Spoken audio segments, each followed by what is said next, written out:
የኢንካም ታክስ ፋይሊንግ ስታተስ በቤት ግዢ ላይ የሚኖረው ተጽዕኖ። ዳዊት ወልዴ ነኝ፣ የሪል ስቴት ፕሮፌሽናል ከላስ ቬጋስ።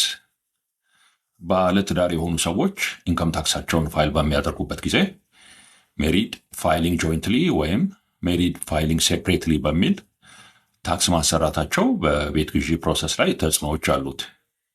ተጋቢዎች ሞርጌጅ ኳሊፋይ ለማድረግ በጋራ አፕላይ ካደረጉ አበዳሪው የሁለቱንም የፋይናንስ ጤንነት ቼክ የሚያደርግ ስለሆነ ታክሳቸውን ጆይንትሊም ሆነ ሴፐሬትሊ ፋይል ማድረጋቸው በቤት ግዢው ላይ ልዩነት አያመጣም።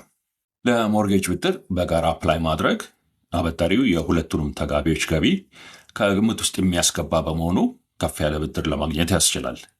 ነገር ግን አበዳሪዎች ከሁለቱ ተጋቢዎች ሚድል ክሬዲት ስኮር አነስተኛ የሆነውን ክሬዲት ስኮር ስለሆነ የሚወስዱት አንደኛው ተጋቢ ፑር ክሬዲት ስኮር በሚኖረው ጊዜ ታክሳችሁን ሴፕሬትሊ ፋይል አድርጋችሁ ጥሩ ክሬዲት ስኮር ባለው ተጋቢ ስም ብቻ ሞርጌጅ አፕላይ ማድረግ የተሻለ ኢንተረስት ሬት እንድታገኙ ይረዳል።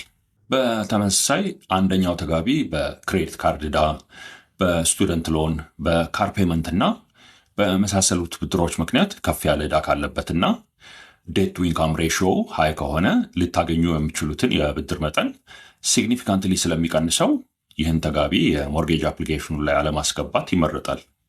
ነገር ግን ነዋሪነታችሁ እንደ ነቫዳ፣ አሪዞና፣ ካሊፎርኒያ፣ ቴክሳስ እና ዋሽንግተን አይነት 9 የኮሚኒቲ ፕሮፐርቲ ስቴት ውስጥ ከሆነና ኳሊፋይድ የሆናችሁት መንግስት ዋስትና ለሚሰጥባቸው ጋቨርንመንት ባክድ ለሆኑ እንደ ኤፍኤችኤ ወይም ቪኤ አይነት ብድሮች ከሆነ ግን ታክሳችሁን ሴፕሬትሊ ፋይል አድርጋችሁ በአንዳችሁ ስም ብቻ ሞርጌጅ አፕላይ ብታደርገው ብዙ ዕዳ ያለበትን ባለቤታችሁን ፋይናንሻል ባጌጅ ከሞርጌጅ አበዳሪዎች መደበቅ አትችሉም።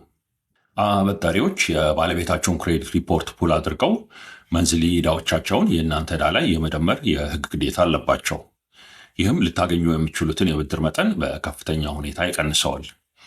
ምክንያቱም የባለቤታችሁን የገቢ ጥቅም ሳታገኙ የዕዳ ጉዳታቸውን ብቻ እንድትሸከሙ ስለሚያደርግ ገቢያቸው የእናንተ ገቢ ላይ ሳይደመር ዕዳቸው ግን የእናንተ ዕዳ ላይ ይቆጠራል። የባለቤታችሁ ክሬዲት ስኮር ማነስ ግን በእናንተ ላይ ተጽዕኖ ስለማይኖረው የምታገኙትን ኢንተረስት ሬት አፌክት አያደርግም። ኳሊፋይ ያደረጋችሁት ኮንቬንሽናል ለሚባለው የሞርጌጅ ብድር አይነት ከሆነ ግን ኮሚኒቲ ፕሮፐርቲ ስቴት ውስጥ የምትኖሩ ቢሆንም እንኳን የባለቤታችሁ ዕዳ እናንተ ላይ ካውንት አያደርግም። የኢንካም ታክስ ፋይሊንግ ስታተስ በቤት ግዢ ላይ ስለሚኖረው ተጽዕኖም ሆነ ለቤተሰቦና ለኢንቨስትመንት የሚውሉ ፕሮፐርቲዎችን መግዛትንና መሸጥን በተመለከተ ለተጨማሪ መረጃ ኮንታክት ያደርጉኝ። ዳዊት ወልዴ ነኝ፣ የሪል ስቴት ፕሮፌሽናል ከላስ ቬጋስ።